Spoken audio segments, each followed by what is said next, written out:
Ka Sorkar Meghalaya, Ka Pynkylla, ya ka Meghalaya Identification, Registration, Safety and Security of Migrant Workers Act aja arpo, kum si binta ban Talasi ya ki Nongtrei ba Jylla poiwir. Ka Sorkar Jylla kan penankam la ka Central System Crime and Criminal Tracking Network System CCTNS ban Pinshisha ya ki Nongtrei ba Jylla, knang ban Pintikna badai tangkito ki bamdon dax new kinla ban Nongtrei ha Meghalaya. Kajingalang ka kanhon menteri kala rairu ban Pynkylla ya ka penalty ya kito ki bapen khen ya ka act na ka san hajar hadu silak tengka uwe unang penkhen bar kaching sa set ka long ka ba palat ya ka laibnai na ka benta kito ki baju ya peteng ban penkhen.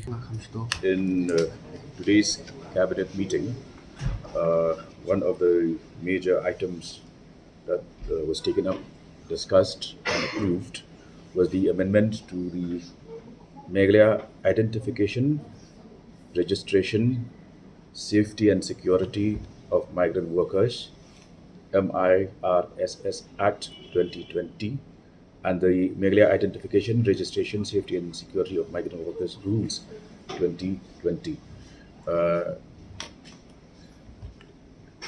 One of the major components of the new amendment is that the state government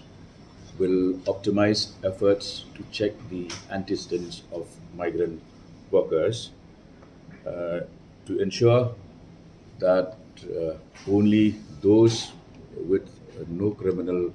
antecedents can join the workforce as migrant workmen here in Meghalaya. So the cabinet decided that it would make use of a system, a central system called briefly CCTNS, for the Crime and Criminal Tracking Network System. Under this system, which is a database of the crimes and criminals, we will ensure that on the basis of this data available, we will be able to verify the antecedents of migrant workers, and two,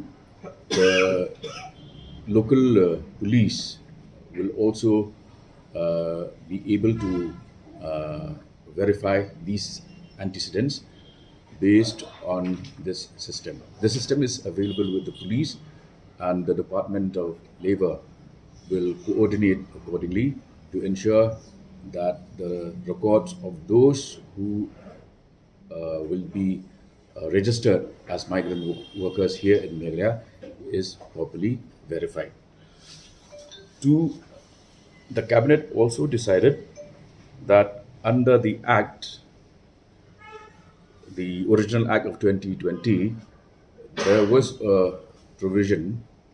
that whoever is found guilty of violating the Act, they were liable to a penalty of 5,000, a fine of 5,000 per individual. But the cabinet will bring this up to the State Assembly in the session which is to be held shortly, whereby we will enhance this penalty from 5,000 rupees to 1 lakh rupees per offender. In the case of repeat offenders, there will be an imprisonment, simple imprisonment for a term not exceeding 3 months.